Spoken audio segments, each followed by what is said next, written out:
नमस्कार दोस्तों। Psycho term series में एक महत्वपूर्ण टर्म के साथ में अभी हम बातचीत करेंगे और ये जो महत्वपूर्ण टर्म है वो है मॉडलिंग।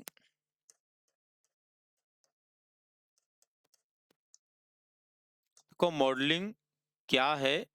मॉडलिंग किसे कहते हैं?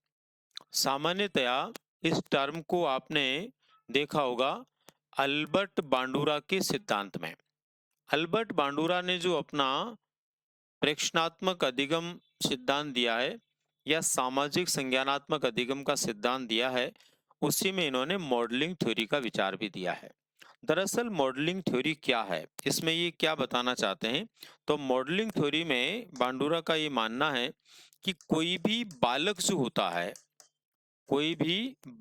होता है वो किसी व्यक्ति को देखता है, प्रेक्षण करता है, किसी व्यक्ति को देखता है, प्रेक्षण करता है और उसके आधार पर, उस प्रेक्षण के आधार पर वह बालक सीखता है।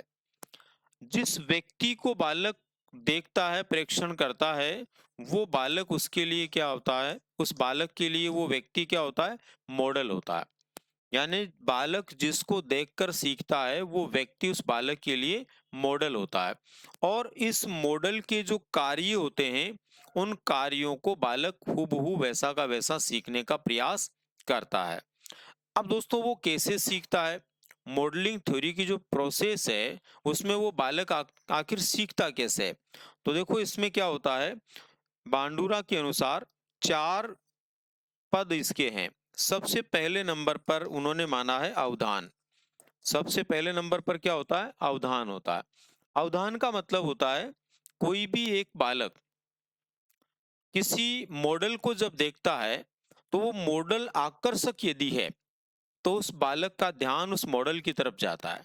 मॉडल का आकर्षक होना जरूरी है। आकर्षक है तो बालक का ध्यान उस मॉडल की तरफ जाता है और उसकी तरफ वो ध्यान जाने के बाद में वो उसके कार्यों को ढंग से वाच करता, प्रेक्षण करता है, समझने की कोशिश करता है।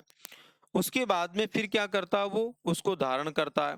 धारण करने का मतलब होता है कि यहाँ पर जो भी उस बालक ने उस व्यक्ति के कार्य व्यवहार में देखा, उनके बिंब प्रतिबिंब अपने मस्तिष्क में बना लेता है, उसकी प्रतिमान अपने मस्तिष्क में बना लेता है, एक तरह से उसके कार्यों को वैसा का वैसा धारण कर लेता है। फिर उसके बाद में जब भी अवसर आता है, उस समय वो बालक क्या करता है, उसके व्यवहार को जो उसने सीखा है, उन उसको पुनः प्रस्तुत करता है। तो उसको बोलते हैं पुनः प्रस्तुतिकरण। यानी वह बालक उस मॉडल से जो व्यवहार सीखता है उनको प्रकट करता है, पुनः प्रस्तुत करता है। और जब वह पुनः प्रस्तुत करता है, उस समय यदि उस बालक को प्रोत्साहन की प्राप्ति हो जाए, उस बालक को प्रोत्साहन की प्राप्ति हो जाए, तो प्रोत्साहन की प्राप्ति होने का मतलब पुनर्बलन उसको मिल जाए, तो वह बालक उस कार्य को सीख जाता है। ये ही मॉडलिंग थ्योरी है। इसे ही मॉडलिंग थ्योरी के नाम से जाना जाता है। तो यहाँ पर देखिए, एक बार हम इसको एक एग्जाम्पल से समझने का प्रयास करते हैं। जैसे एक छोटा बालक टीवी में किसी दूसरे व्यक्ति को डांस करते हुए देख रहा है। जब वो डांस करते हुए देखता है तो उसको बहुत अच्छा लगने पर वो पूरे ध्यान से टीवी की तरफ केंद्रित हो जाता है। पूरे अवधान के साथ में उसके व्यवहार को देखता है। फिर उसके बाद में क्या होता है, वो जैसे जैसे डांस करता है, जैसे जैसे स्टेप उसके होते हैं, वो खुद बालक अपने मस्तिष्क में वो स्टेप्स जो हैं बिंब की तरह धारित कर लेता है। और जब भी दोबारा मौका आता है, वो गाना बजता है जिस पर वो व्यक्ति डांस कर रहा था, तो वो बालक थिरकना शुरू कर देता है और वो बालक हल्का फुल्का उसी प्रकार का डांस करने का प्रयास करता है। जब वो बालक उसी प्रकार का डांस करने का प्रयास करता है, तब घर वाले जो होते हैं 2 तरह का व्यवहार कर सकते हैं। या तो घर वाले उसको मना करेंगे कि ऐसा नहीं करना, तो बालक उस व्यवहार को नहीं सीखेगा, या फिर घर वाले उसको प्रोत्साहन देंगे, पुनर्बलन देंगे कि ठीक है, बिल्कुल ऐसा करना है और उसको ढंग से डांस करने के कुछ स्टेप वो बताएंगे। तो ऐसी स्थिति में बालक क्या करेगा, वो डांस करना सीख जाएगा। तो एक बालक के द्वारा जो व्यवहार सीखा गया डांस करने का, वो अपने आप में कौन सी थ्योरी है? मॉडलिंग थ्योरी है। यही है दोस्तों मॉडलिंग नामक टर्म।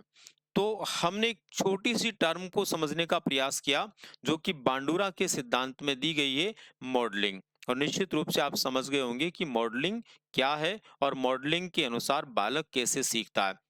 सामान्यतया कुछ कार्य इसमें पूछे जा सकते हैं, जैसे कि बालों में कंघी करना, कपड़े पहनना, जूतों के फीते बांधना, टाई बांधना। ये ऐसे कार्य होते हैं जो बालक दूसरे लोगों को देख करके ही सीखते हैं, और वो सब उनके लिए एक प्रकार से मॉडलिंग थ्योरी की अवधारणा ही होती है।